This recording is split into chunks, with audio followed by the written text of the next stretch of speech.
Petang tadi ada orang tanya saya soalan, untung tak simpan emas.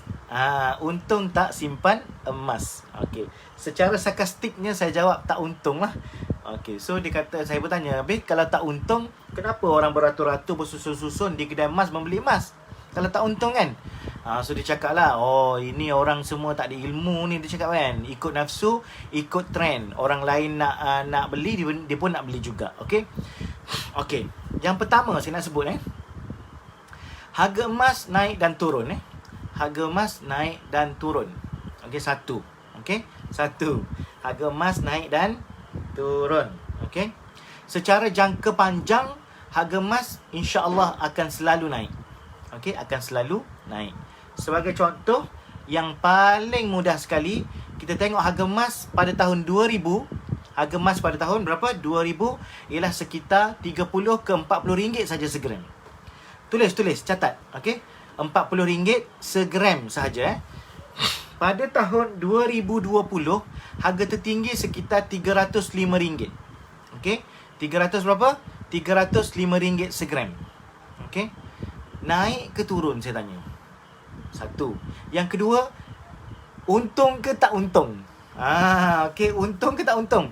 RM305 tolak RM40. Berapa untung?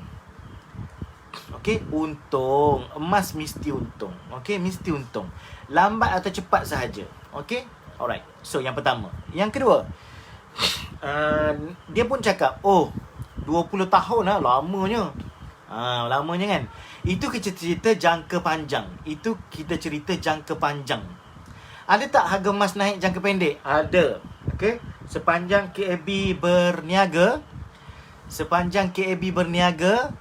harga emas paling rendah ialah 240.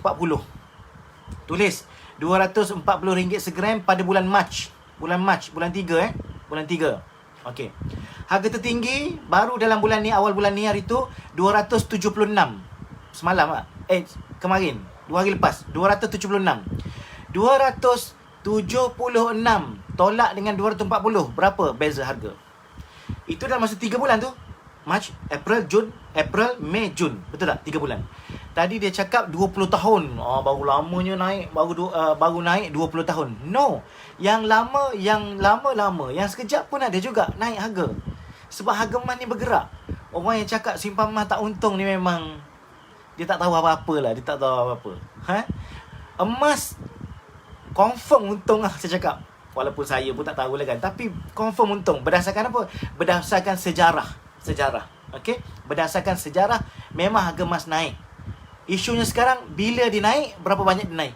That is the question of when and how high it can fly. Betul tak? So, jangan bimbang. Beli emas mesti naik. Okey? Alright. So, yang jarak panjang, jarak jauh pun naik, jarak dekat pun naik. 3 bulan sahaja. 240. No, Ustaz Abdullah, Jun 2021 paling tinggi 276. 2 hari lepas. 276. Mac 240. Lepas tu dia tanya saya, okey, so 276 berapa harga KAB beli balik? Ini nampak tak? Dia nampak, okey, bila beli balik maka ada potongan harga. Yang ni saya nak cerita tentang spread. Okey, kalau beli balik pun KAB Gold akan ambil dalam 250 lebih. 276 jadi 250 lebih kan. Untung ke rugi? 250 tolak 240. Untung, RM10 lebih untung. Betul tak? Okey, saya nak cerita begini. Tuan-tuan ingat ni, saya sebut harga emas begini Pergilah mana-mana kedai emas. Pergilah mana-mana syarikat emas. Harga emas mesti begini. Okey? Harga emas mesti begini. Yang tinggi ini harga kita beli. Maksudnya yang KAB jual. Yang rendah ini harga kita jual balik kat KAB. Maknanya harga KAB beli. Betul Betul. Okey.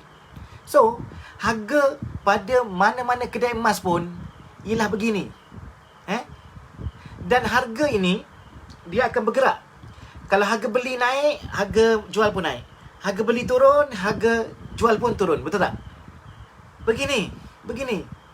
Okey. So, dia kata, kalau saya beli emas, saya jual balik, KB ambil tinggi ke rendah? Saya cakap, tak ada orang yang cerdik beli emas pagi, jual pagi. Saya beli pagi ni, saya jual pagi ni. Mana ada orang cerdik macam tu? Emas ni, harganya memang kalau beli sekarang, jual sekarang, bukan saja rugi, tapi bodoh sekali. Minta maaf kerana menggunakan kata-kata kesat. Maksud saya bukan bodoh tu bodoh. Maknanya, tak ertinya permainan emas ni. Sorry kalau saya terkata. Bukan saja dia rugi, tapi dia bodoh. Beli emas hari ni, jual hari ni, itu bukan saja rugi, tapi bodoh juga. Okey, minta maaf. Saya tak maksudkan tuan-tuan bodoh, tapi perbuatan tu bodoh lah. Dia tak tahu apa. Saya bagi contoh. Kalau tuan-tuan pergi dekat money changer, tuan-tuan nak tukar $1. So tuan-tuan tanyalah dekat money changer, berapa ringgit, berapa ringgit saya kena bayar nak dapatkan $1? Maka yang tu cakap, okey, RM3. RM3. Okey. So saya pun bayarlah ke dia RM3, saya dapat $1. Sebelum saya pusing nak balik rumah, saya kata, alamak, tak naklah simpan dolar, aku nak tukar baliklah kepada duit ringgit. So saya pun nak beli baliklah $1 tadi. Dia akan minta RM3 ke RM3.50. Dia akan minta RM3.50 nak beli dolar. Kalau okey, kita dapat dolar kan, nak baliklah RM2 tadi. Dia akan bagi RM3 ke dia akan bagi RM2.70. Okey. So dia akan bagi RM2.70. Beza itulah dipanggil sebagai spread. Yang dipanggil oleh orang-orang kampung kita sebagai susuk nilai. Pada saya emas tak ada susuk nilai. Dia ada beza harga beli dengan jual pada satu-satu masa, pada ketika itu saja. Okey? Isunya sekarang, di mana kita nak beli emas sedangkan kita tahu semua kedai ada spread. Betul tak? Betul tak? Semua kedai ada yang kita panggil quote-unquote susuk nilai. Betul tak? Satu, tak ada orang beli emas sekarang, jual sekarang. Emas ni untuk jangka panjang. Kenapa perlu jangka panjang? Nak tunggu harga naik. Betul tak? Nak tunggu harga naik. Saya dah sebut tadi, harga beli di sini, harga jual di sini. Kalau harga beli naik, harga jual akan naik sekali. Betul tak? Dia naik sekali. Maka kena tunggu. Satu. Yang kedua, kalau harga beli naik, harga jual naik, harga beli naik, harga jual naik, maka harga jual mungkin akan menampung balik harga beli. Contohnya kita beli harga 300, harga jual 270. Harga pun naik 330, harga jual naik 270. Kalau kita jual, balik modal tak? Balik modal lah sayang. Kalau kita tunggu sikit lagi dia naik 200, 340, dia naik harga jual balik 280. Kita beli 270 je.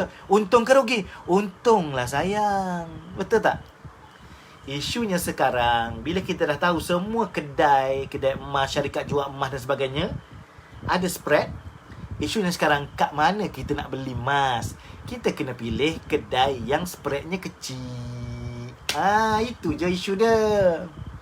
Spreadnya besar ke kecil? Spreadnya kecil. Susuk nilainya kecil. Kat mana nak beli? Okey? Kat mana nak beli?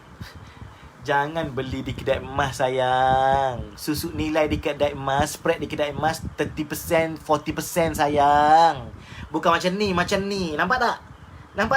Harga beli tinggi, harga jual tak tahu lagi kat bawah ni. Tak nampak langsung. Cari kedai yang harganya kecil, spreadnya kecil sayang. Nampak tak? Kedai emas is not the place untuk beli emas yang menguntungkan. Belilah di KAB Gold sayang. Beli di KAB Gold sayang. Okey. Sebab apa? Sebab item emas di KAB Gold spreadnya kecil-kecil. Makin besar itemnya, makin kecil spreadnya sayang. Antara 9% ke 6%. Maksudnya kalau orang yang dah beli hari tu, bulan 3 boleh jual dan untung pada bulan 6, maksudnya di kedai emas tak akan dapat untung lagi sayang. Sebab hanya ada kerana dia ada spread yang sangat besar. Spread besar. Saya selalu pesan, dan saya nak pesan hari ni sayang semua, kalau untuk menyimpan nilai, jangan beli barang kemas. Jangan beli barang kemas. Tapi salah tak nak beli barang kemas? Tak salah. Cuma bagi saya, yang mementingkan nilai, beli barang kemas untuk 2 sebab sahaja. Tulis sebab ni. Kenapa kita kena beli barang kemas? Ada 2 sebab sahaja. Yang pertama apa? Yang pertama, suami suruh, sayang. Suami suruh kena taat. Betul tak? Betul tak? Suami suruh beli barang kemas, maka kita pun wajib beli barang kemas. Tapi dengan syarat minta duit dengan suami, ya sayang. Minta duit dengan suami. Okey? Minta duit dengan suami. Beli barang kemas, minta duit dengan suami kalau dia suruh. Kalau dia tak suruh, jangan beli barang kemas. Belilah gold bar ataupun dinar. Yang pertama. Okey? Yang kedua, sebab kedua kenapa kena beli barang kemas? Kalau mak mertua kita bising, kena jagalah air muka suami, betul tak? Mak mertua ke, siapa-siapa ke, dia tengok, miskin sangat ni, menantu aku ni tak ada gelang surat pun, tak ada cincin pun. Orang lain semua mami jarum semua kan, mami jarum kan. Subhanallah tu laut tu, padahal nak tunjuk ni, nak tunjuk jam kan, nak tunjuk emas. Kena jaga air muka suami, belilah sikit, buat perhiasan. Tapi kalau barang tunjuk-tunjuk kat orang ni tak ada nilai, tuan-tuan. Sebab tu barang perhiasan ni tujuannya untuk ditunjuk. Gold bar dan dinar untuk disimpan. Nilainya lebih besar, susut nilainya lebih kecil, spreadnya lebih kecil, lebih menguntungkan jangka panjang. Sebab tu kita kata, nak beli emas, janganlah ikut-ikutan, kena cari ilmu tentang emas.